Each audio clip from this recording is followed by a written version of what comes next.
Hello, welcome everyone. Thank you for joining us today. We are talking today about engaging families through family resource centers. Thank you again for joining us. Before we dive into our presentation, we'd love for everyone coming in to introduce themselves in the chat. Make sure that you have chat messages going to all panelists and attendees. Tell us who you are, where you're from. If this is your first time joining us for a webinar, let us know. Let's see who we have. Southwest Ohio, Wisconsin, from Texas, Hippie USA, North Carolina, hello, welcome. Got someone from Hawaii, welcome, Arizona, Kentucky. Kentucky people, you're in for a treat. Your state will be highlighted today. Thank you all for introducing yourselves and keep it up. Just so you know, this webinar will be recorded. We will be sending out the recording and the slides to everyone who registered. So expect an email from NAFSC in the next few days with the recording and the slides. And you all are using the chat beautifully. We do ask that if you have questions over the course of this webinar, that you do not use the chat for those and use the Q&A box. That's another feature on Zoom. The chat, because there are so many of you, it tends to move quickly. So the Q&A is where we will keep track of all questions throughout the presentations. And then during the Q&A portion, we will use those.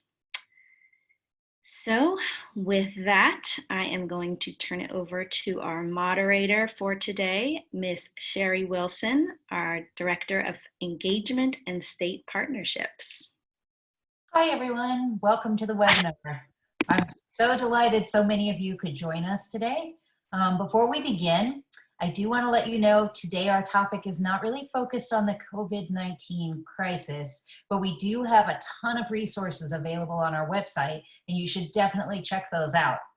Also, we've temporarily waived our membership fees through June, so anyone can access that content. And if you aren't already a member, please consider joining us. We have a good time and we have a lot of great information and resources to share.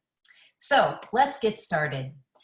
As you can see, we have a pretty full agenda today. We're going to learn a little bit about the National Family Support Network, and then we're going to really take a deeper dive by doing a case study of what's going on in Kentucky at the state and local level. We do have some time planned for Q&A at the end of the session, but as a reminder, you can type in any questions in the Q&A box, and I'll respond to as many of those as I can while we go. I'll save the ones that are specific for our panel for the end. So to get things started today, I'm going to ask Andrew and Vito to turn on their cameras. And Alice, you can go to the next slide. So hi guys, many of you may know Vito Borello. He's the Executive Director of NAFSC. We also have Andrew Russo, the co-founder and director of the National Family Support Network. Welcome guys. Thank you. I want to start today by thinking about meeting families where they are. And that's a term that really gets used a lot. When I think about meeting families where they are, it seems to me that it's both literal and figurative, right? I think we need to do outreach to families instead of waiting for them to come to us. But I also think about meeting the various and unique needs of families so we can strengthen them so they're in a space where they can best support their children. So gentlemen, I'd love to know what that phrase means to you. Vito, why don't you get us started? Thank you, Sherry. And I just want to thank you all for joining us today and let you know that on behalf of NAFSC's board and staff, we wish the best for you and your families during this challenging time. We're really happy that you took the time to be with us today. I also want to thank my good friend and colleague, Andrew Russo, the Executive Director and founder for the National Family Support Network, for joining us today with his team. This is a conversation, family support and family engagement, that he and I have had over a couple of years, actually. And so I think the issue of meeting people where they are is really that bridge that connects family support and family engagement. If we think about schools uh, through the context of preparing students for academic success and lifelong learning, and if we think about families as a child's first and primary teacher who understands their interests and needs better than anyone, no matter their socioeconomic status, no matter their education level, then pursuing partnerships with families enables educators to leverage the influence, if you will, leverage the knowledge that families have on their children around knowledge of student and student learning, accelerating instruction, improving instruction of that student. So the issue of meeting families where they are, not only is it the right thing to do, but it's actually the strategic thing to do for educators in better knowing their students. And I think with the COVID circumstances that we are confronted with right now, learning at home has never had a higher profile. We know that in this work that learning at home is every bit as important as learning in school and creating those environments and the family's role that they have in doing so. And now with kids being forced to learn at home, this has never been more important. It's actually in a weird way an important opportunity for the field to elevate that awareness to the broader education community, I think. But if we're going to pursue a partnership with families, some families need more support than others. Some families might be in crisis. They might be homeless. And some families might have substance abuse issues. And some families might need better access to healthcare. And other families might need assistance with their own literacy so they can help and benefit their child and their literacy. And all families, actually, in my opinion, can utilize parenting education programs because I believe that while parents are born to love and nurture their children, they're not born with parenting skills. And some families may have challenges traveling to school. And some families might have challenges meeting with teachers during the day because they have a full-time job or both parents are working or it's a single parent family. And then other families may be more prepared to be advocates and parent leaders. But maybe they have less of those supports that they need. I think the point here about meeting families where they are is all families support their child's success. So if we're thinking about that, and we're thinking about schools in the context of meeting families where they are, being the place that's promoting academic achievement and academic and lifelong learning, then we have to figure out how do we engage all families? How do we build a bridge to engagement by meeting their needs and support? One last thing I want to say before I turn it over to my colleague and friend Andrew. So often in schools, they have family support systems and they have family engagement systems. And I'm going to give you one example. I was in actually was a great school district who has a huge commitment to family engagement. But it was interesting. We had this lunch meeting and we had the entire team from the district that was in this meeting. And part of the team was a community health center. And it was clear to me that the community health center hadn't spoken to the family engagement department in months. I mean, I think that's a situation where, okay, we have family support and we may have this other area that was actually through the communications department that was family engagement. But the importance of connecting those two is so essential. And I think that speaks to today. Andrew, what are your thoughts about this? Well, thank you, Vito, and thank you to NAFSCI for the opportunity to be part of today's webinar and look forward to connecting with I hear nearly 2,000 people who joined today's webinar. So it's great that there's so much interest in talking about supporting and strengthening families. And I agree with Vito, as he mentioned at the beginning, that supporting families, meeting families where they're at is more than the right thing to do. Meeting families where they're at is the essential thing to do. And we know from research that supporting families in terms of being engaged with their children's education makes a huge difference. We know from research that's been done again and again that when families are engaged, children and schools do better. as simple as that. When families are engaged, children in schools do better. So knowing that, how are we approaching supporting and strengthening families and removing whatever barriers are in the way for their meaningful engagement in schools?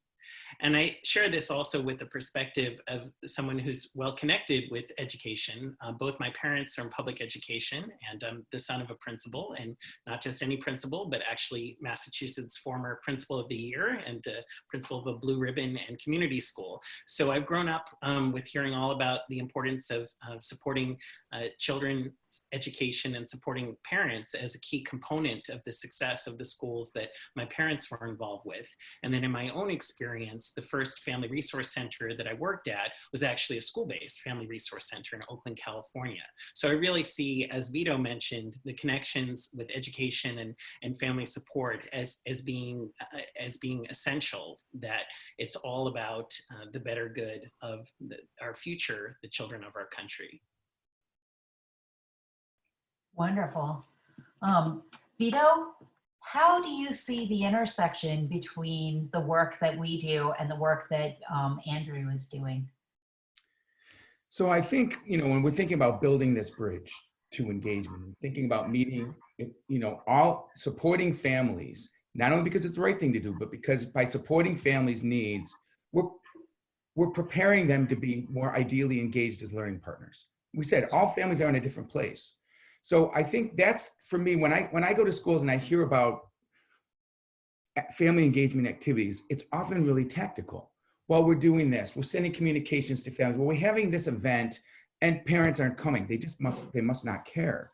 Well, those are the families that without that bridge to engagement, without those supports that can be provided to those families, they're not engaged because they don't wish to be engaged or they don't desire to be engaged. They're not engaged because there are obstacles to that engagement. And so if we're meeting their support, if we're providing the support that they need, and we're developing a relationship with them, we have the opportunity now to engage them as learning partners in their child's education. But it's not necessarily just that easy for all families. They may not know how to do it. They culturally may not be something that they're used to. They may have had a poor experience as a child in school. So there are things that we have to address so that we can prepare all families to be that learning partner. But I want to be clear about this. If we believe that all families know their child better than anyone else, then as educators, how can we not leverage the influence that a parent has on their child? Because that makes us better as educators. It makes the school more effective and it creates that partnership. So I think this intentionality around family support and providing those supports and understanding that in providing those supports, we're actually preparing all families to be engaged in their child's success. Yeah, for sure. Well, I think we'll turn it over to Andrew now and let Andrew share with us what the Family Resource Centers are all about. Excellent. Take it away, Andrew. Yeah, and I just share one final thought about talking about family support and family engagement. In the family support field, when we talk about family engagement, we see that actually as the beginning point of building relationships with families and continuing to support their healthy development. So that's what we'll be talking about today. Terrific. So in terms of this PowerPoint, we can go to the next slide, talking about family resource centers in particular as a strategy for family engagement. And we'll be hearing from these wonderful presenters at the statewide and individual school level in Kentucky, which has been doing wonderful work with family resource centers for 30 years now. Next slide, please. So we'll again have a brief intro of the national network. We'll talk about family resource centers overall, the larger national picture, and then we'll zoom down to the case study talking about the systems level and individual school level in Kentucky, and then talk about other resources that may be of interest to you as you move forward with thinking about the topic we're covering today. Next slide, please. All right, so first as brief introduction, the National Family Support Network that I have the privilege of being co-founder and director of looks like this. It is comprised of state networks of family support and strengthening programs, typically called family resource centers, that we'll be talking about today. And when we first started in 2011, there were just 8 states that were at the table that were colored in green. Kentucky was actually one of them, one of the co-founding members of this national network. And over the past few years, from 2011 until now, the network has grown to now include 30 states, including 30 states and the District of Columbia. So 31 members overall, which is amazing, that amount of growth. And that's without new federal funding coming into the system yet, which we'll be talking about. So this is incredible. And if you're from one of these states that's colored in green, good news, there are not only family resource centers, but networks of them in your state. And you can find out more information about them on the National Network website. And if you're from one of these states that isn't colored in green, we'd love to talk with you, because this is all about ensuring that this whole map would be colored in green. Next slide, please. And this is about the mission and vision of the network, which the mission is to promote positive outcomes for all children, families, and communities by leveraging these state networks of FRCs. And the vision is that that whole map would be colored in green, that all families would be able to access quality family support in their communities. Next slide, please. So family resource centers may be community-based, like the image at the top, which comes from Vermont on a beautiful day, or they may be school-based, like the image on below, which comes from Kentucky, which we'll be talking about as well. So they may be community-based or school-based. Next slide, please. Family resource centers work with a unique approach in terms of supporting families. So that approach is multi-generational. So some folks may have heard of 2-generational work, which has gotten a lot of traction in recent years. And multi-generational work is looking not only at the child and the parent, but actually the grandparents, the extended family as well, looking at the whole lens of that family. It's also strengths-based, and looking at families as having resources and strengths that we want to help to develop further. And it's family-centered. Everything we do is grounded in the family being at the center of our work. Family resource centers are designed for all families. So they're not places just for problem families or people having challenges. They're designed to be for everyone. And this slide image on the right comes from a family success center in New Jersey. New Jersey is an example of a state that has what we call universal coverage of family resource centers, where they have 20 counties and 58 family success centers. So each county has at least one, and typically more than one, family success center. So that includes very challenged counties as well as very affluent counties as well. Because again, the idea is everyone should be able to access this kind of support in their communities. And the services they provide are provided at no or low cost for participants. Next slide, please. So these welcoming hubs of support for families have no dedicated federal funding. There's no dedicated federal funding for these programs, unlike Head Start programs or after-school programs or home visiting programs. And yet, next bullet, there are more than 3,000 of them nationwide. Well, how could there be so many of them? And next bullet. And they serve more than 2 million people annually. So without federal funding, and yet thousands of centers that are doing all this work with so many people, how is this possible? The next slide. And the reason that's the case is because family resource centers are just a good idea. They're cost effective.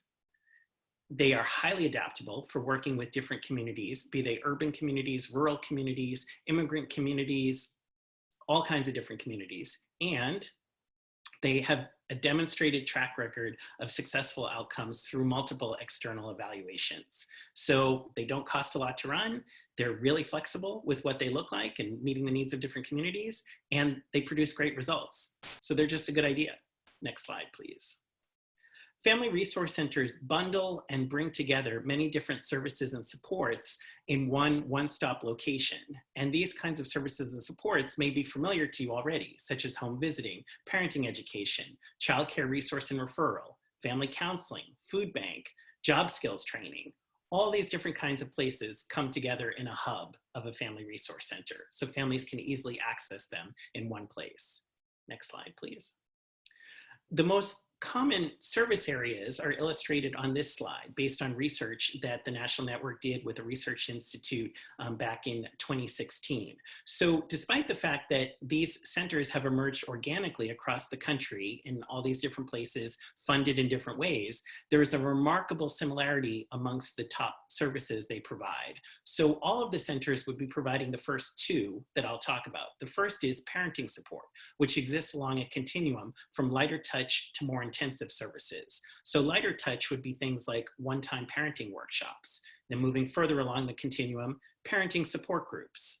Further down, using evidence-based curricula with parents through parent education series or trainings. And then finally, home visiting being the most intensive kind of parenting support service. Home visitors are very often based at family resource centers because that's just a logical connect to make. So for example, in Connecticut, all of the 58 family resource centers, which are all school-based, do home visiting. And the next area of service is access to resources. So all family resources centers provide this as well. And this service, again, exists on a continuum from lighter touch to more intensive services. Lighter touch being what we call enhanced information and referral. So making warm handoffs to connect families to the supports that they need and ensuring with follow-up that they actually get there. Further down would be concrete support. So when concrete supports are directly provided at the center. So for example, if there's a food bank on site or a clothing pantry. Further down would be working with families over time to address family identified needs. What used to be called case management, we don't call it that anymore, but family development work is what we now call it.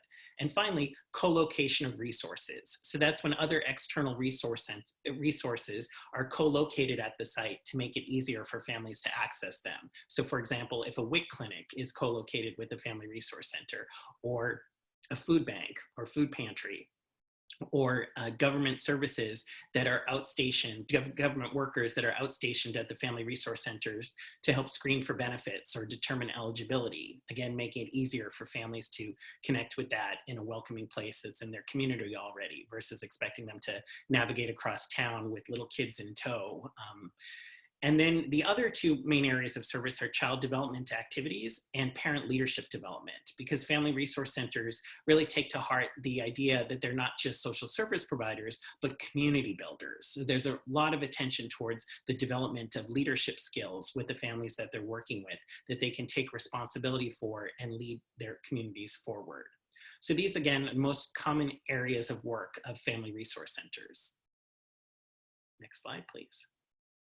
And family resource centers not only provide services, but it's really important to understand that they are these welcoming hubs that create communities of peer support for parents and caregivers. So much more than the services, they are a community, and they help families build social connections. And we know that these social connections are critically important because they break isolation, and parenting stress are highly correlated with child abuse. So we know when families are connected to other families, that reduces their isolation, helps connect them with peer support and resources and information, and lets them know they're not the only ones dealing with the joys and challenges of raising families.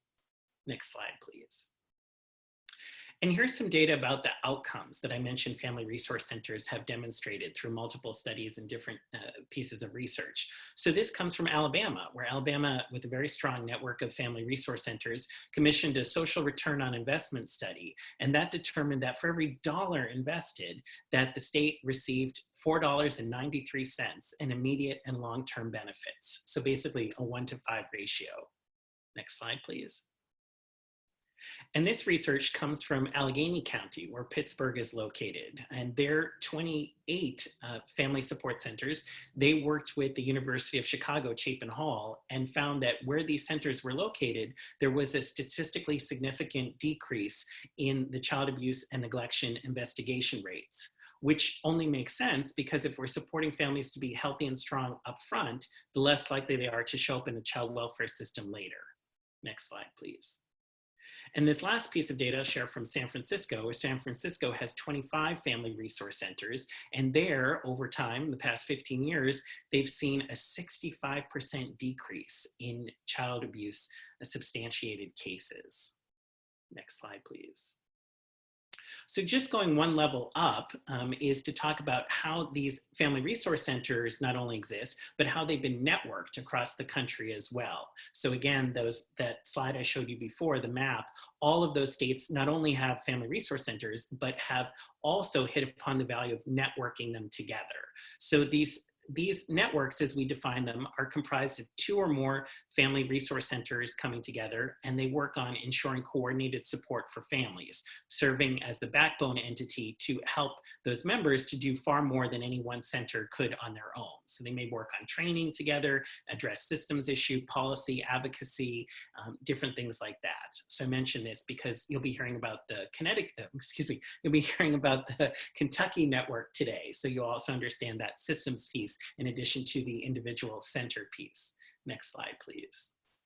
All right, so now we'll turn it over to Mary Ann Jennings from Kentucky, who will lead you through the first piece of talking about the wonderful work in Kentucky. Again, it's been going on for 30 years, and I'm very privileged to have had the opportunity to visit and see it in person several times, and everything you're gonna hear is fantastic. So with that build up, I'll turn it over to Mary Ann. Thank you, Andrew, and I'm happy to be here with Beth and Shannon as well. Kentucky is very excited to be presenting about our Family Resource and Youth Services Centers. We always love an opportunity to brag on the good work we're doing in Kentucky, and we're thrilled to share our experiences, and we're happy to share the great things that we're doing. We, as Andrew mentioned, we have been serving families for 29 years in Kentucky, and so we're very proud of that. And I wanted to mention that in Kentucky, you'll probably find very interesting, we're Family Resource and Youth Services Centers, but most folks refer to us as FRCs. That's the name of our program, and so we get a lot of giggles and laughs out of that. But even our legislators, the folks that the stakeholders in our state, they refer to us as FRCs. So we're pretty proud of that, even though it does get a chuckle every now and then. We have an unofficial motto in Kentucky, and it's whatever it takes. And our coordinators, the folks that work in our Family Resource and Youth Services Centers, they truly live by that motto. Our FRCs in Kentucky are doing whatever it takes so students and families can learn. Next slide, please. Just to talk about some of the information and to let you know about Kentucky centers, you'll notice that our mission statement, it covers student success from early learning all the way into transition into adult life. So we're covering the gamut for students and families in Kentucky. Our mission is to help students succeed, and we want to do that beginning at prenatal and all the way until their transition into adult life. And so that's really the mission of our centers, and they work very hard to make that happen. In Kentucky, we have 120 counties. We have 856 family resource and youth services centers across Kentucky. We are in 1,217 schools. And in the schools we are serving, you will find 642,156 students. So we're serving lots of kids, and we're very happy to do that. Our family resource centers are serving elementary schools, and then you notice we have family resource and youth services centers. So in our high school and middle schools, our youth services centers are serving those. So family resource centers are serving elementary schools, and you'll hear from an elementary school here today. And then our middle and high schools are served by youth services centers.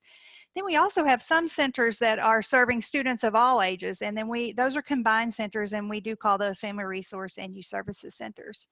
I mentioned earlier, we are in all 20 counties across Kentucky, and we are in most school districts. I think there are only 3 or 4 school districts that don't have at least one family resource and youth services center in their school. We do have a qualifier for those. You have to have at least 20% free and reduced lunch. And so some of our schools in Kentucky are not eligible to have our centers, but we are in most schools in Kentucky. Next slide, please. So how did we even come to Kentucky? And I wanted to just give you a quick historical perspective on that. So the Supreme Court ruled in 1989 that our Kentucky school system was unconstitutional, and I've given you a little more information there on this slide that I won't necessarily go into. So when that happened in 1990, the legislators in our state were tasked with developing a new school system. And so they developed the Kentucky Education Reform Act. And some folks deem that actually as the Kentucky Early Retirement Act, because a lot of our legislators were frowned upon for actually developing this because it was sweeping changes, it was very costly. But it did move Kentucky into a new place when it came to education.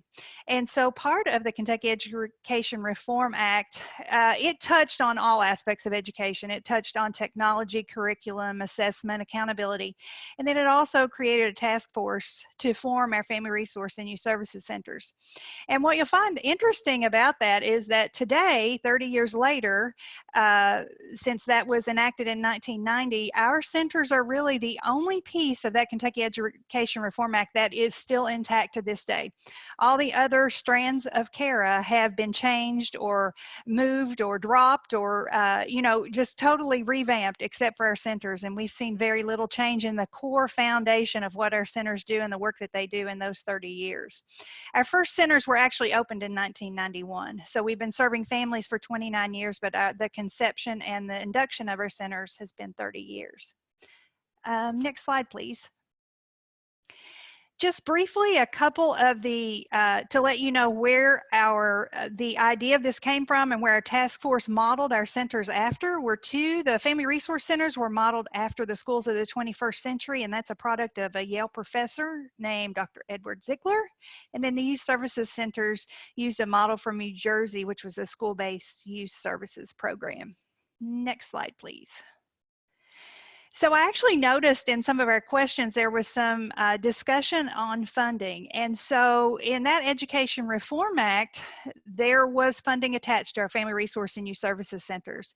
So the funds that we use to implement our centers in Kentucky are all part of our state general fund. That's where our funding comes from, and we receive over $58 million to implement our programs across the state. That funding crosses over the Department of Education, the Cabinet for Health and Family Services, and then we contract, and our center coordinators are actually employees of their local school districts. So you can see that funding crosses over several different areas to finally reach the schools. So we feel like that having the contracting with those schools and those center coordinators actually being an employee of the school district gives some buy-in for that school district, and helps with our center coordinators because they are all school-based. If not in the building, they are definitely on the school campus now. I mentioned earlier about our funding, and we are the funding for each center is based on the number of free lunch students in a school, and there has to be a minimum of 20% free and reduced lunch. But I want to be very clear that our centers serve all students in the school. They are not, they are not only serving a certain population, but our centers are serving every student in that school. And you can see the size of our grants in Kentucky. They range from 33,000 to 82,000, and most centers really only have enough funding to employ one coordinator, and sometimes they'll have a part-time staff or an assistant, but most times you'll find whether they're serving one school, two schools, or we have a few still serving three, that it's one person that's serving that population. Next slide, please. I hope I'm not talking too fast. I'm very passionate about our Family Resource and Youth Service Centers, and I find myself kind of talking very quickly, so I apologize for that. But I do love this program and excited about the work that they do. I want to talk a little bit about the philosophical premise. So you won't see any of our two Family Resource or Youth Services Centers that will look alike in our state. And I think Andrew mentioned that earlier. That's pretty standard across the nation. If you're looking at centers, you're going to see multiple variations of that because they're meeting local needs. But we've had three underlying themes and philosophy of this program that from the inception that we've really looked at when we're running our centers. And that would be increased parental involvement, service brokerage for students and families, and broader community development. And we're when we look at our family resource and youth services centers, we are removing barriers to education, and that can be any barrier. And our families have so many needs and are addressing so many things in their lives that really are hindering students from learning. And so that's really key in our family resource centers, is that they are stepping in and they are helping to remove any barrier that may be out there so our students can learn. And so you'll see that we are looking at increased parental involvement, and I know that Shannon and Beth are really going to go into a lot of programming that they do where they're doing outreach to families, but we're not just asking them to come into the building, but our family resource centers are going out into the communities, and they're building relationships. You'll find that that all of our centers, our coordinators, they're true relationship builders, and that's not just, that's with our families, of course, but then that's across when we look at broader community development, it reaches out to our community too. So relationship builders are really key when we're looking at our family resource and youth service centers, and that's on all levels. And we know when you looked at our funding, if you're looking at a center and the maximum that they could receive would be $80,000, we're not going to be able to provide a lot of direct service to our families. And so that's a key to our centers as well. Our centers are reaching out and they're finding services and referral and making referrals to our families so that they can get what they need, and so that then the students can be successful in school. So when we see this philosophy crossing all three of these areas, it is really key, and it really has made a big difference in the success of our family resource and youth services centers. Next slide, please. So this is just some data that we wanted to share with you. This is from 2019, and just some of the work that we have done or that has happened through our centers. One key that I want to point out is you'll notice that we have $10.4 million that's cash and in-kind donations from our community. With this, Andrew mentioned a return on investment, and with the small investment that we're making in our centers, they bring it in. There is just so much that our centers are able to bring into our schools. For direct resources to families, as well as for programming and for educational activities that they're doing. Our centers, we really feel like this is probably an understatement in the amount of funds that our centers bring in to their schools in the community. We look at our volunteer hours too. We felt like this is really impressive, with over 300,000, almost 400,000 volunteer hours. And our center coordinators are excellent at coordinating that and bringing their communities into their schools. And we know that more resources and more availability can only help our students in their learning. We want you to see some of the local impact that we have, and I don't know if you'll see our web page on this presentation or not, but we have a website that has tons of data and information, and we every year look at the local impact that our centers are making. So you'll see some spotlights on that. You'll see some spotlights on our webpage of local data and really see the difference that our centers are making at a local level, and we feel like that's really good information, and we really like to see what areas our centers are impacting locally. So I encourage you to go to our website and look for those local impacts.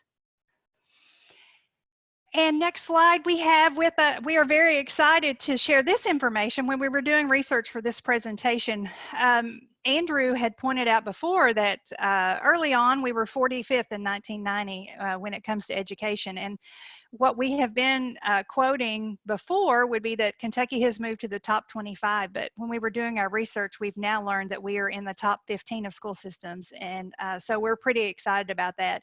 We really feel like Kentucky is embracing the whole child concept, and our centers are key in that piece. Embracing the whole child, realizing that education is just not in the classroom, and there are so many factors that are impacting our student learning, and our centers can make a difference in that. And next slide, I'm going to turn it over to the ladies at Southside Elementary. Thank you, Mary Ann. You can go ahead to go to the next slide. All right, so my name is Beth Cathcart. I've been a family resource coordinator with Southside Elementary School since 2007, and that was the inception of the center.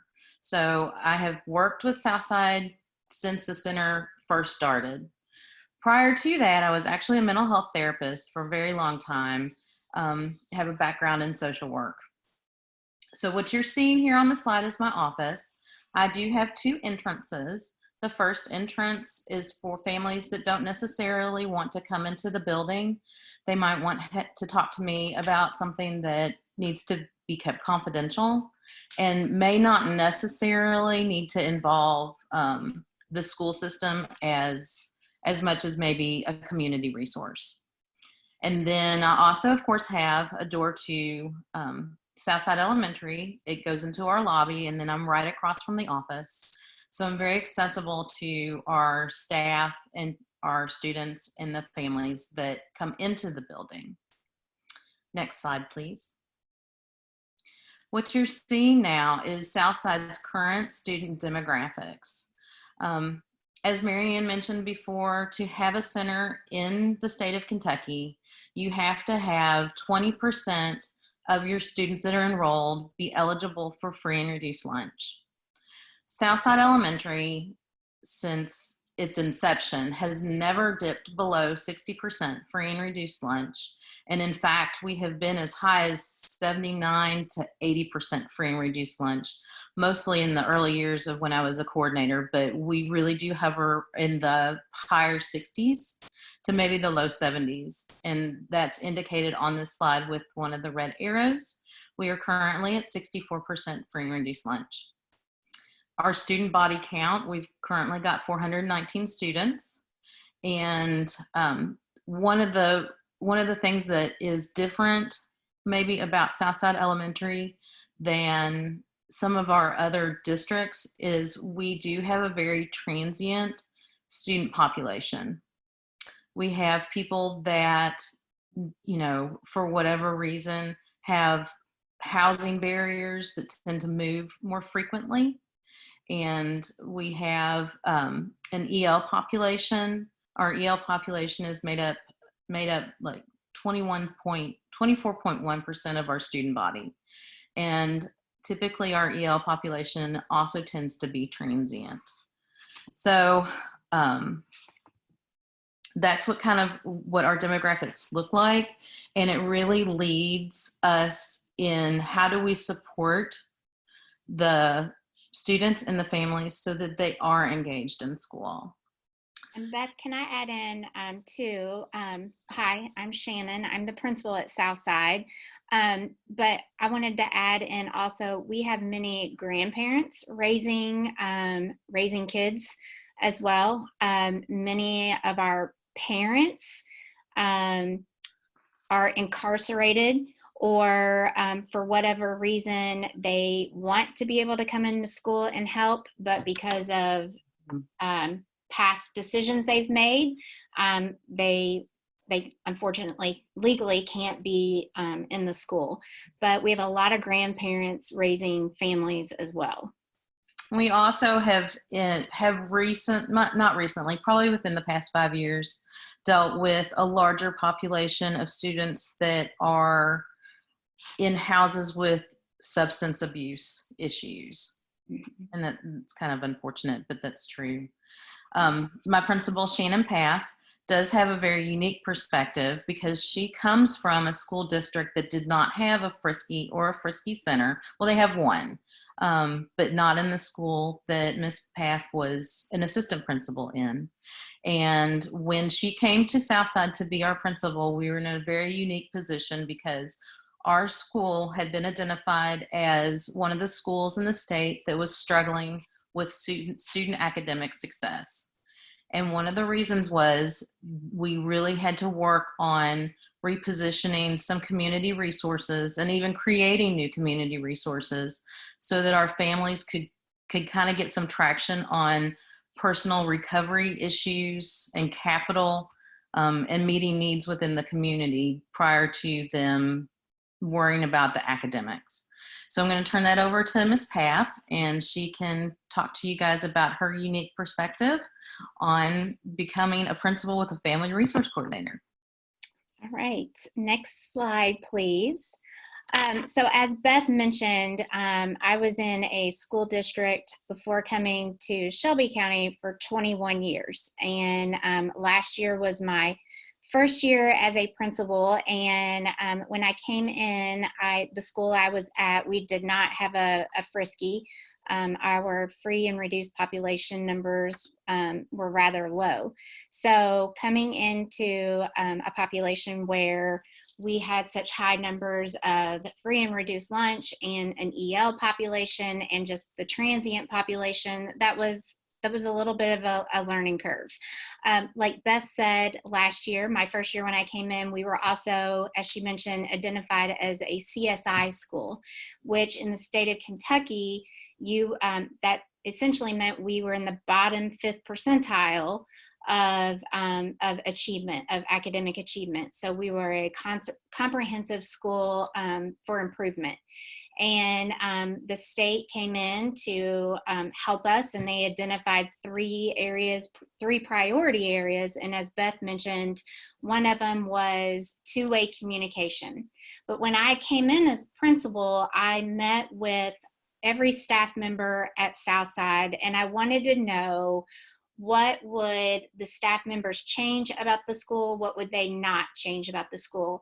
And it became pretty clear that there was not a central mission or vision that the school was on. There were lots of different pockets of what we believed as teachers and staff of a school. So make a long story short, with input from staff members, from teachers, from things that community had shared with us, we now live by 3 words at Southside, and that's smart, strong, and selfless. And no matter what we do in life, we know that I can tie those words to anything. So if I want to be a chef, I can tie what it means to be smart, strong, and selfless to being a chef. If I want to go into the military, what does that mean? What does that look like to be smart, strong, and selfless? If I want to be a doctor, what does that mean? And so we define those words, and we live by those words truly every day, everything, and everything that we do.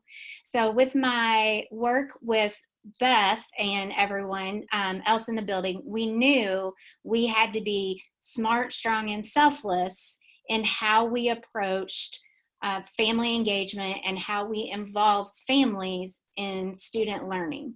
And we knew that we had to think bigger and think differently than what things have been done in the past.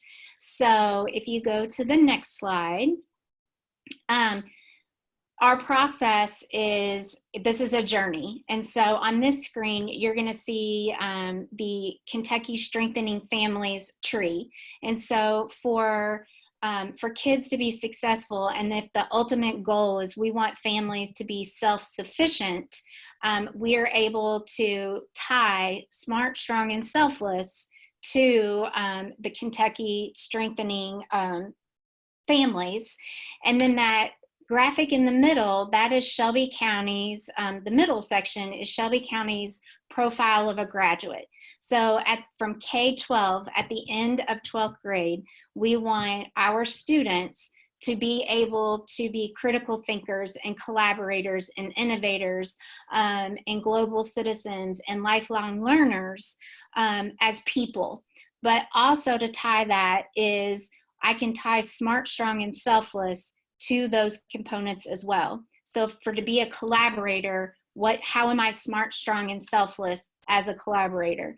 To be a lifelong learner, how am I smart, strong, and selfless? And then adding that into the components of Kentucky and a FRCs, that then to have all of those things in place, then the goal is our families are self-sufficient. So next slide.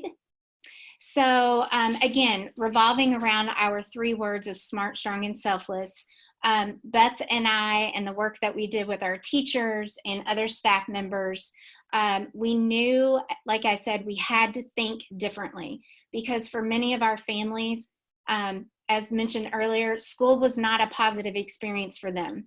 And so coming to the building was not something that parents were wanting to do. And many times too, parents felt like once they got to the building, there was an ulterior motive to being here. So we started really just trying to think outside the box And three of the areas that we have really dug into are home visits, summer mobile feeding, and what we call tiger tours. So Beth and I are going to take you through each of these so you can see how they tie into the frisky work and how they also tie into that family engagement part, but then also encompassing smart, strong, and selfless as well. So next slide. One of the things that I knew coming in from a school that did not have a frisky is we have a school counselor, but I wanted, and I made very clear that I needed my counselor in the classrooms with teachers and with kids. I needed her teaching classroom guidance. I needed her helping with the social and emotional component with kids here at school in regards to not just social emotional, but those academic needs. I needed Beth out there helping with communities and helping to remove those barriers with families. Now, there have been many, many, many times, and that this slide shows, where Beth and my counselor have had to come together, absolutely, so that we have multiple layers wrapping around a family. So one of the things, my first year, we kind of tracked our home visits, and we had 43 home visits where we legit went out and visited the houses. And these are actually, the photos that you're seeing are actually 3 of our areas that demographics. And so some of the areas that we have to go to, they're not safe. And we travel as a group, and we have to collaborate with the police department here as well. And we're going to talk, Beth and I will talk about that, how we have built relationships with them. But this year, we made a very intentional effort to go out to homes to wrap several layers around some families. And we, you know, that comes from families that visit Beth in her center, or if we see a family that is enrolling and you can tell they may need some extra support, that's a family that we immediately are making home visits with. We collaborate closely because of my EL population and a high EL population. My EL teacher will go with us as well, because sometimes that language is the barrier. And so we're pretty proud of the fact that we are increasing those home visits and building those relationships with families, that we're going to their turf. We're going to where they feel safe, and we're saying, you're important to us, and we care about you, and we care about your family, that we're coming to you and want to know what we can do to help so that you, in the end, are self-sufficient. And there was one family that I was in a meeting, and when I came back to school after my meeting, Beth and my assistant principal said, well, we've been at a house of a new family with, a total of 6 kids now, and they need a lot of help, Shannon. And by the time I got back, Beth and I were back at the house so that I could meet the family as well, so that they knew no matter who they came in contact, we were here to support them. Next slide. So this is another component for Smart, Strong, and Selfless, and another way that we have engaged families is through summer feeding program, but we took it a step further. At the end of the year, Beth and myself and our counselor, and just with teachers and my assistant principal, we knew that wasn't enough. From the placement of where Southside is, and just actually one street behind me, there is an old railroad bridge. And that is one of if you cross that bridge, that's one of our toughest streets in regards to socioeconomics, a lot of drugs, Yes. a lot of other Loose animals everywhere. interesting things. So people thought, well, why can't these kids in the summer just cross the bridge to get lunch when it was summer feeding? Well, we found out very quickly they're not crossing that bridge because it wasn't safe. Yep. So Beth and I were like, okay, once again, we're going to knock down that barrier. We're going to them. And we collaborated with the police department, and we went as groups, and we went on that street. And just by every Monday and Wednesday, those kids knew what time we were going to be there. And we showed up, and just by doing that, we were able to service 10 families that would not have crossed the bridge right behind me to come and get food. And 10 families is a lot, because some of those families have multiple kids.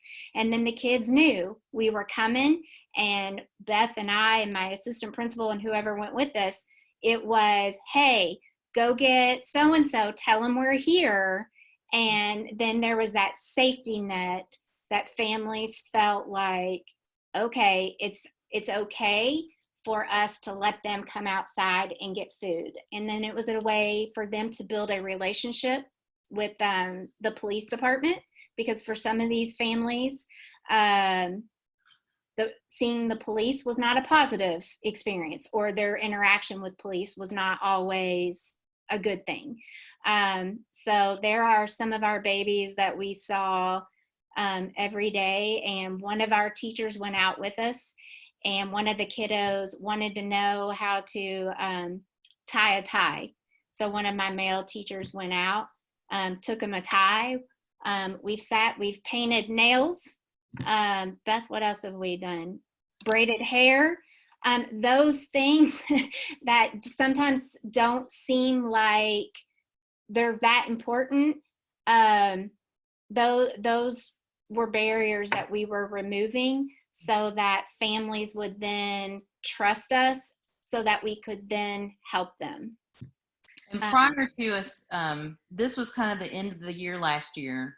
This actually builds on the next slide, which is Tiger Tours. Yeah, so. And this was. So can I tell them what Tiger Tours, to think of Tiger Tours as? So if you all are familiar with College Game Day, and I'm really still looking for a bus, because I want a bus out there that says Tiger Tours, but think of this as College Game Day. We loaded up staff and who could go, and we went into neighborhoods, and we started with our toughest 2 neighborhoods to build those relationships, and we went without an ulterior motive. It was not, you need to be teaching your kid how to read, you need to be doing homework, that was not the motive at all. So kind of a block party to celebrate learning, and we fed them. And on that flip side, we were promoting a new resource for them, because fostering the school to home relationship and partnering with them brought the people that we really wanted to invest and engage with us trust and relationships. So you see some of our kiddos just absolutely loved seeing their teachers come out. Right. And we had music and fed them hot dogs, and hot dogs are really cheap. And I feel like we have hot dogs at every single event, but kids really like hot dogs. Right, they do. And then in the one photo, what you can see is we made math games. So it wasn't, again, you have to play this math game. It was just, we had sidewalk chalk, we had hula hoops, we had music. Again, it was just a way for us to engage families on their turf where they felt safe. And we had, on our first Tiger Tours, we had a grandmother who is now raising her grandkids. 4. She had 4 grandchildren. 4. Yeah. When I first came in as principal, my assistant principal met her in the office and said, "So nice to meet you." And this grandmother said, this was at the beginning of the year, she said, "You will rethink that when you really get to know me." Well, we had a turning point with this grandmother at Tiger Tours. And when we went into her neighborhood, she came out of her house and she came up to me and she said, "Why are you doing this?" And I said, "Why not? We're just here. We're just hanging out. We brought food. We just wanted to say hi." And that was a turning point for that grandmother. And now she's one of our biggest cheerleaders. She still lets her opinion known, but that was a turning point, and I think we gained some respect from her. And now we can, if we have to have some challenging conversations, we'll go to her house. But anything you wanted to add, Beth, about? I think that the foundation and basically the cornerstone for all of this working was the willingness to not be at school, to go to the families that we know struggle. And 114 home visits is a lot of home visits, especially since that kind of ended for us in March. When was our last time? March 13th. March 13th. Uh-huh. We don't even have a full year of data for the home visits. But my hope is that we have 419 students. My hope next year is that we have 419 home visits. And not all of it, and most of them are to say hello and we care about you, not there's something wrong. Right. And I think that's the big thing about just the family engagement. It's really easy to say, well, we have to build trust and they have to, yes. But again, it's being willing to go to those places that's maybe out of your comfort zone as well. And that you're going as a united front with your people from school, that we're here because we care about you. And if they know you're there because you care, then you can build later to how can I help you with homework with your kiddo, or how can I help you with this? But you've got to be willing and not to be afraid to think of those outside of the box things. Because in the past, before I got here, I know there were literacy nights and there were math nights, and it was people don't come. So that's why we had to say, all right, we're going to them. So the next slide. So this is supposed to be a little person. And again, just to show, the difference in, again, me coming from a school that did not have a frisky. And like I said earlier, I want my counselor doing guidance lessons and making connections with families and working with students on careers. But I also need Beth out there communicating with families and making connections to families, but they absolutely work together because we're looking at the whole child. So it's looking at what do we need to do to help that kiddo. But because I have a frisky, then my counselor can do her work that she needs to do with helping kids academically here and to just be good people. And then Beth can do her work. And then we absolutely many times have to come together and say, all right, this is a whole team that's got to support a family. We use a very strength-based wraparound approach. And that is absolutely the only way that it has worked for our families. Right. Is making those connections. And what are they doing well? They need to hear what they're doing well, because I don't think that they hear that enough. Mm-hmm. And they need, and I mean, they need to hear you're doing the best you can as a mom, or you're doing the best you can as a grandpa. And like I said earlier, our EL teacher, she has been part of this as well because she is fluent in Spanish.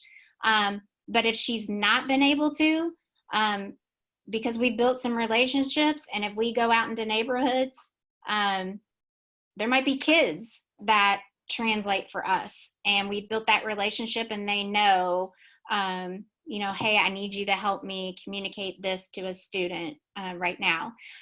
But just to say too, our Tiger tours, We did those. Our goal was we did one a month. And the first 2 Tiger tours we did, we as an admin team, we decided what neighborhoods we were going to go out to. And then after the first 2, our families and students, they voted. So again, it was like college game day. Where should we go next? Yeah, it's what student section is going to get it. Yeah.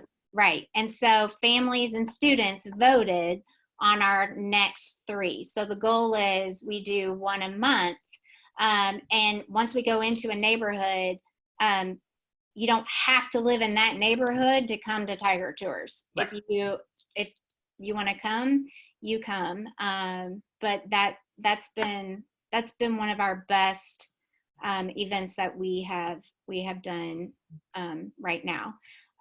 Obviously, with what's going on in the world, we weren't able to have our Tiger Tours in March and April and May. But we're still going out weekly on Fridays to make sure our families are okay with the backpack program and backpack food. And when we do that, there's those kids that when we drop off food, you knock on the door and then you run to get 6 feet away, so that when they open the door, you can just see that you need to make eye contact with them and just say, "You doing okay?" And then there's those kids every week. You just have to get your eyeballs on. Beth, did you want to? Was there anything? Oh, I think we pretty much covered it. I wanted to jump in real quickly and just say what a great team that you all are and that you make. And I can honestly say across Kentucky, it's relationships like this between the coordinator and the principal that have our most successful centers. Our centers are most successful or are helped to be so successful because strong leadership in the school. And that's really clear for this program as well. So. Yeah, so we, Beth and I and my assistant principal and counselor, we're constantly, especially during these times, on the phone with each other saying, "Hey, have you heard from so-and-so? We haven't heard from them," just to make sure everybody's okay, so that they know this is not just when school is in session officially in a building, that's the only time we care about you. So. Miss Paff and I work all summer. We have a contract that's 240 days. So during those 240 days, we intentionally make contact summer, fall break, spring break with students that will need that contact. Yes. All right. So now that's it, right? Yes. Next slide. Yeah. Here we go. So in the forefront, we know that COVID-19 is on all of our minds, I feel like. And we just wanted to share with you some of the things that would be happening statewide. And a lot of the things that Beth and Shannon mentioned that were happening at their school are happening across the state during the COVID crisis that we have. In Kentucky, we're at home. We are only going out when it is a necessity. None of our schools are in session, but our staff and our center coordinators and obviously principals haven't stopped working. They're still doing that outreach. And I just wanted to share a little bit of that. We have included a document that kind of summarizes a lot of the work that's going on across the state. But just a few things to mention to you that our family resource centers are doing. You'll notice the car there with the "We Love You," and that's a drive-by cheer-ups for families. And so they're blowing bubbles. If you'll see the bubbles around the cars, they're out in the neighborhoods. They're doing music and dancing, and they're practicing safe social distancing, but they're making contact with families and students out in the community. I think Shannon mentioned earlier about getting eyes on those students, and that's what a lot of our center coordinators are doing. They're making that initial contact, just check-ins with families to make sure everybody's okay. Just making sure they have everything that you need. You'll notice down there in one of the pictures, there are supplies and food. A lot of our centers are doing porch drop-offs with where they're collecting food and they're taking it to families. One of the big initiatives throughout the state would be weekend food backpacks, where students will receive a bag of food on Friday to help them get through until they come back to school on Monday. And our centers are still active in doing that for families. They are still taking food to families so that our students don't go without during this time. She mentioned summer feeding, and I think almost all of our schools across the state are still doing summer feeding, and they are doing some deliveries or, like I said, porch drop-offs. A lot of our centers have tubs or things that they leave out in front of the school, and they'll call the family and let them know that they can come pick that up so that they have the food and the basic needs met during this time. In one of our other counties, we have we also mentioned earlier about a lot of grandparents and caregivers that are raising relatives and grandchildren. And so our centers are delivering basic needs items such as paper towels, toilet paper, detergent, things like that that our centers need. But they're not only offering that, a lot of our homes don't have access to internet. And a lot of the ideas for activities and learning and programming are that, but some of our families just don't have it or don't have it for a long period of time. So they may be very limited on their data packages and that kind of thing. So our centers are really taking items out that they can do that they don't need internet access. So they're taking puzzles and games and sidewalk chalk and books. And so it's fun things as well as learning things. And you'll see the kite there flying in the air. And one of our centers delivered an activity basket. And the center said the student that came out was so excited. They said, I've never had a kite before. And here they are, you know, they have their first kite, but it's they're getting them outside, active, while social distancing and practicing the CDC guidelines. So we just wanted to point out some of the things that we're doing as well in mental health. Our center coordinators, some of them are partnering with their local mental health providers, and they're doing checkup on students. They're doing it from afar, but they're going to the home and making that contact with that student. So they see their mental health provider. They also see their family resource or youth service center coordinator. Mental health is so important during this time of COVID-19 and the isolation that folks may feel. And just to have that one-on-one outreach to that family or that student is meaning so much, I feel like, in the mental health and the work that they're doing. I really could go on and on about the responses, and ladies, you may be able to jump in and know of some other things, but they're doing, we actually are planning some summer programming and summer camps they're going to do virtually, and just in case we aren't back and able to gather as groups this summer, because as we mentioned, the needs don't stop when the school year stops, and our centers are open year round. Are there other things that you're doing in your district that you'd like to share with COVID-19? Well, instead of doing, we've tried to kind of get away from porch delivery just because of the social distancing guidelines. Mm-hmm. But our food service workers have been amazing. We have been doing drive up food delivery, basically, where it's kind of like a drive-in. So our families can drive up to the school. They hold up how many meals they need, and then the workers will pop the trunk, put that meal in, and then off they go. Right. So, yeah. It's and again, there's that united support around engaging families and making sure families have everything that they need. And there have been a couple times in that drive-through that a need has been communicated to one of those food workers, and then they communicate to either Beth or myself or my assistant principal, and then we immediately go into action on what we can do to help support them, because again, the whole goal is for them to be self-sufficient, to not need us down the road like they may need us right now. But that's the whole goal, and to be smart, strong, and selfless in times like this, for sure. Thank And you, our Shannon. coordinators across the state are doing whatever it takes. We continue to say that motto, and that really truly is what they have been doing during this COVID-19 response as well. Yeah, you guys are doing amazing work, and everybody has been on fire in the chat room talking about how inspiring it is to the rest of us, and we thank you for that. We are going to move to the Q&A portion now. So I'm going to ask all of our panelists to turn on their cameras and microphones so that we can start to respond to the questions that have been flooding in. Andrew has been online responding to a few of those as we go. So if you got a response from him, that's great. But we have some that we also think are going to be of use to everybody who's participating. So the first question I'm going to put out there is for Shannon. Shannon, do you pay your teachers for home visits? And if so, how do you fund that? This is from Angeline, who said their elementary school had a grant at one time to pilot home visits, but when the grant ended, they no longer had funding for it. And she wonders if they can get their teachers motivated to do them if they were able to pay them. So that's a great question.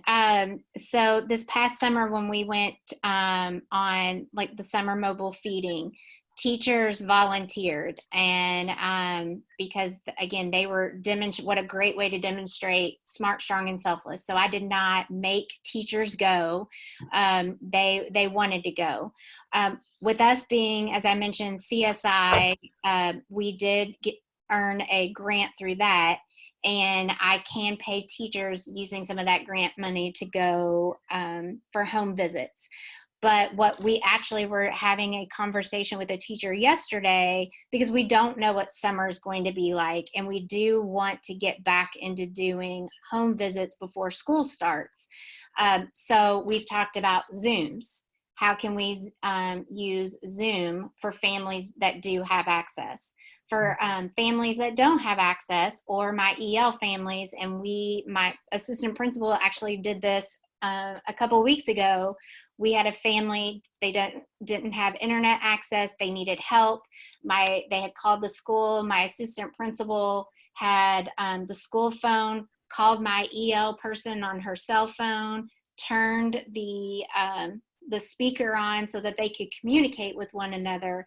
But I am fortunate to have that grant money to use to pay teachers. But even if I didn't have that grant money, the importance of being able to go out on home visits is something that I certainly would be using, looking for other funds to be able to provide for teachers to be able to do that, because it's that important, and they can see what happens when they are building those relationships with families in their neighborhoods. So awesome. I just Thank want you. to say one thing to that. The culture shift of the staff when Shannon came on board as principal and really outlined the mission of Smart, Strong, and Selfless, our staff bought into that, and they'll volunteer. Fantastic. Okay, here's a question that any of you might be able to answer, and that is, what is the average cost for a home visit? Does anybody have any numbers on that, or can you speak to how you budget for the home visits? So some of the FRCs in our budget will have line items for travel. Mm-hmm. So we do budget out mileage for home visits, but we're also fortunate that a lot of our students live fairly close to school, so it's not expensive for us to do it all. mm-hmm. Excellent. And a lot of our families, I mean, we're fortunate that they live in walking distance. And I was just a teacher, and I'm a principal that I'm just going to do what I need to do. I'm not if it's that important, I'm not going to worry about getting reimbursed or anything if that is what I know is the right thing to do to see a family or to see a kiddo. Yeah. Here's another question that may be for any of you. I'm going to open it up. But how do you guys engage families when it comes to program or service design? Do families have a voice in how your centers operate? So Beth, do you want to talk about the Sure. advisory? So one of the components to having a center is you have advisory council. And what that looks like for an elementary school is you have 3 teachers or staff members. You have 3 community partners, and then you have 3 parents. So you have stakeholders at the table while you're planning any type of event or discussing any type of new support that might need to be in place. Mhm. We're supposed to meet every other month. My council meets once a month because I like to keep them informed on what's going on. And then the other piece to that is we have really strong engagement with community partners, and having them as stakeholders. A lot of them know our families and can also offer suggestions. And then I myself send out a needs assessment. So as a follow-up question to that, Beth, how are people selected to participate on those committees? Well, for me, it's voluntary. It's who is going to have the time. I provide a lunch during our lunch meetings that does not come out of my budget. So I actually cook for them. And so I have a lot of volunteers that will come because they want a free lunch. I was just thinking that sounds delicious. Maybe I'll join. Absolutely. We'll Zoom you in. Fantastic. Just to piggyback off of that too, some of it has been kind of that nudging that there may be a family that we know would be great to be on that advisory. And so they may just need some nudging, that they're not going to volunteer, immediately. And so we've had to do that a couple of times for different situations where we've needed parent input or family input.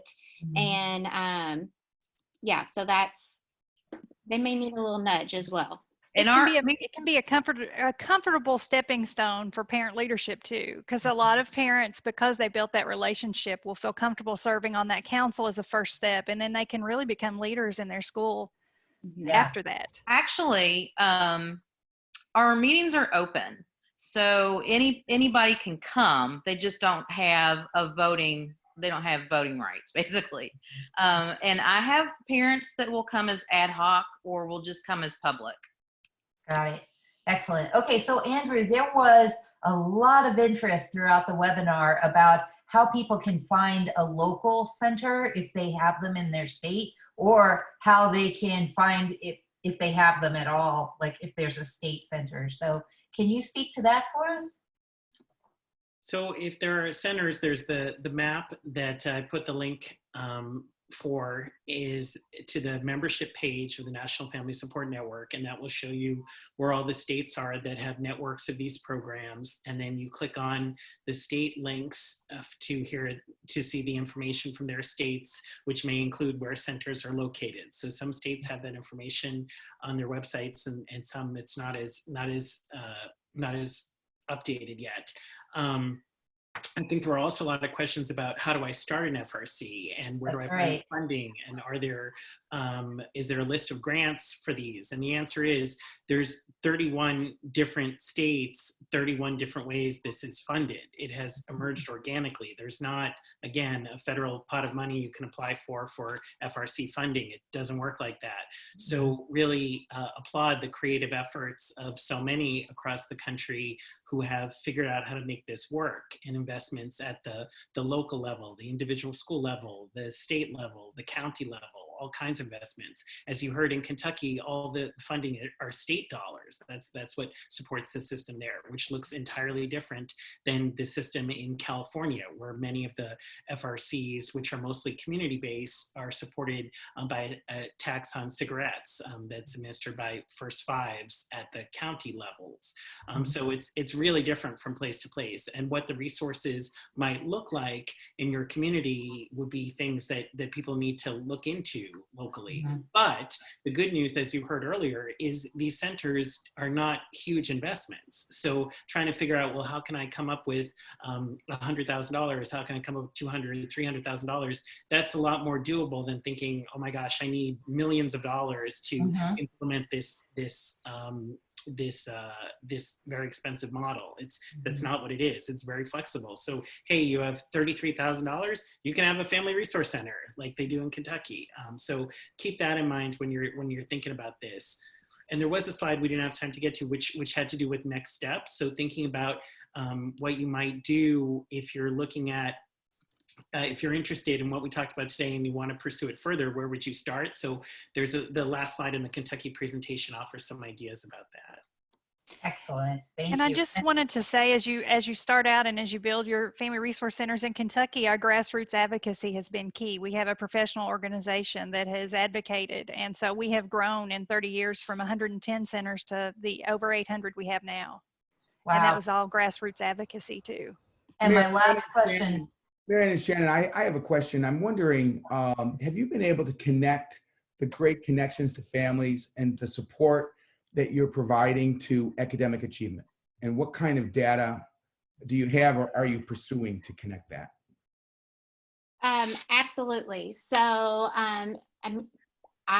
we have various pieces of data. So just the day-to-day anecdotals that a teacher takes, to reading data that we have using the DRA, which is the Developmental Reading Assessment.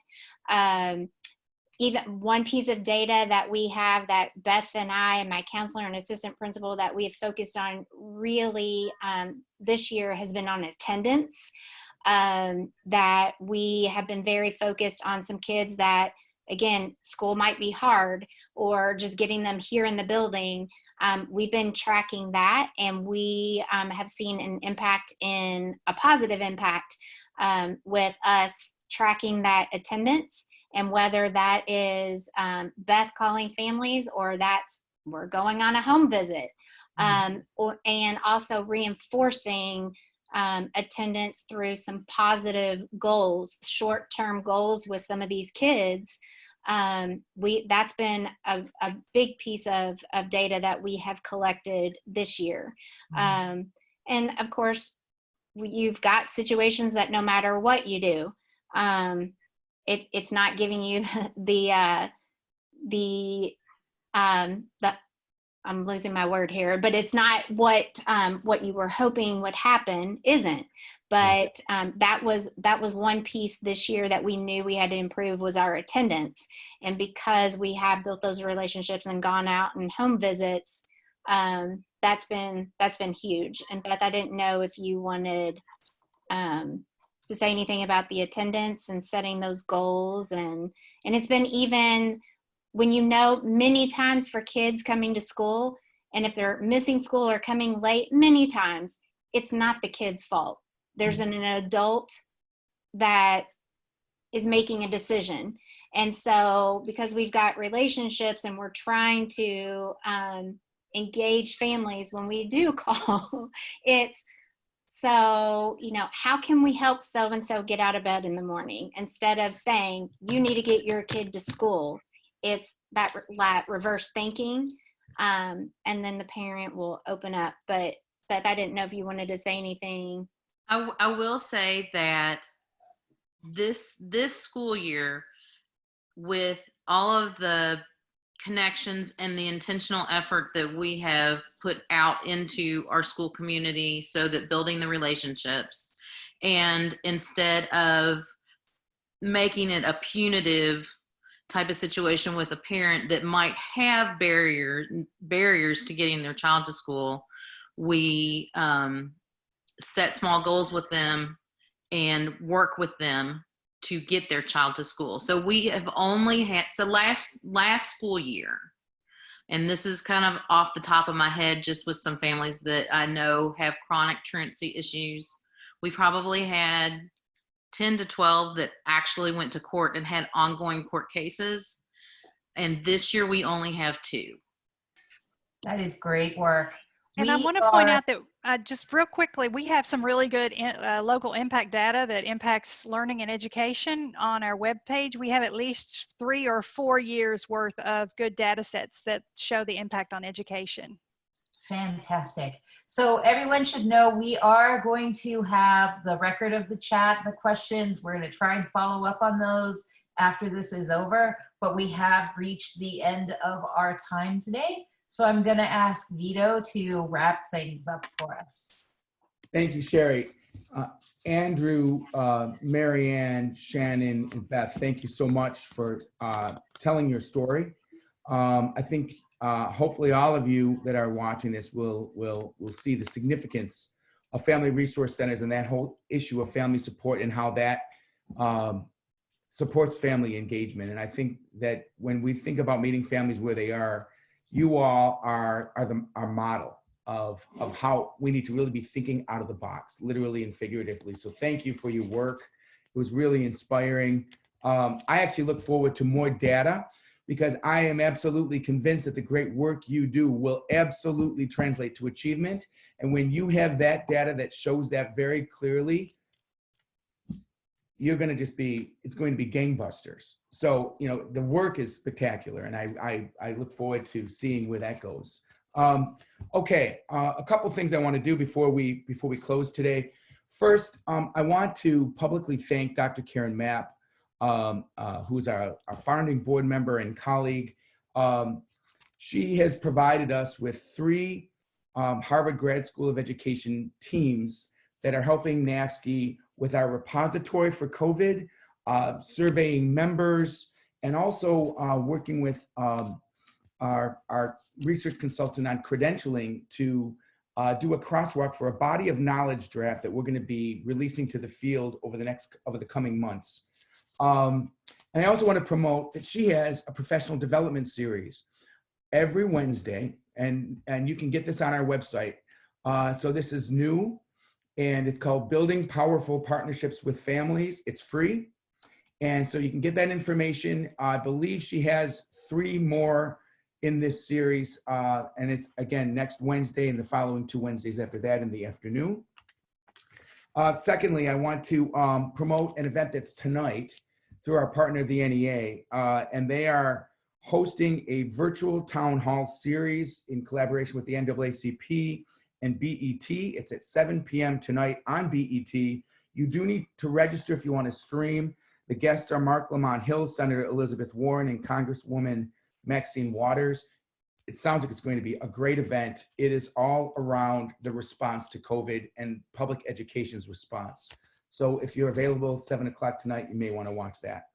Lastly, for many of you that are new to us or are here for this webinar and don't know, we have waived membership fees because we really want there to be a place, a trusted place for the field to go to ask questions, to get resources, to participate in our online community. So if you haven't joined, you can join, and that information is on our website. With that, I wish you all well. Thank you for joining us today, and we will see you next month. Take care.